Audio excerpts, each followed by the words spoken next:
เจ้าบอกคอยว่ายังดีบ่พอ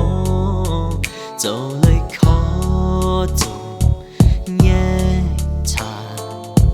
จะไปเริ่มต้นกับคนใหม่คอยทุ่มเททั้งใจเท่าที่คอยนั้นทุ่มไม่เท่าใดที่ผ่านมา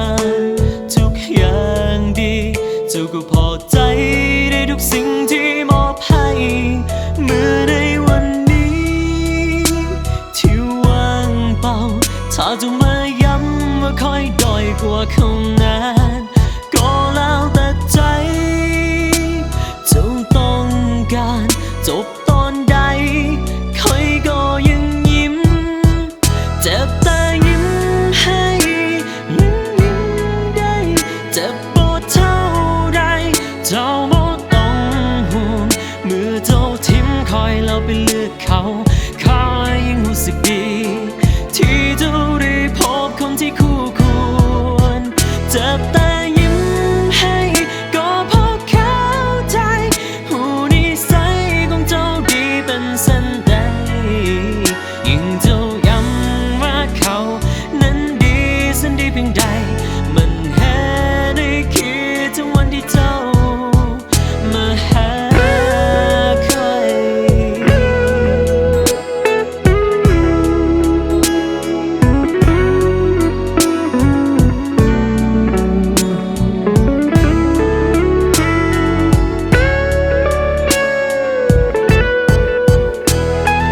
คอยก็หูตัวดีเท่าที่มีนั้นมันบ่พอแต่ก็ทดแทน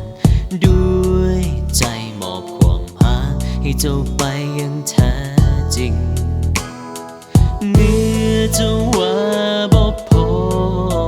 สู่คนนั้นที่เจ้าเลือกบ่ได้ผมถอยห่างผมหลีกทางเพื่อให้เจ้านั้นได้เริ่มต้นใหม่เมื่อในวันนี้ที่ว่างเปล่าถ้าเจ้ามาย้ำว่าคอยด้อยกว่าเขานั้นก็แล้วแต่ใจเจ้าต้องการจบตอนใดคอยก็ยังยิ้ม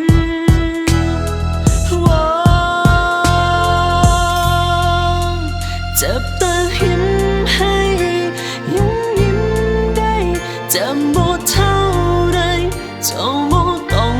ห่วงเมื่อเจ้าทิ้มคอยแล้วไปเลือกเขาคอยยังรู้สึกดี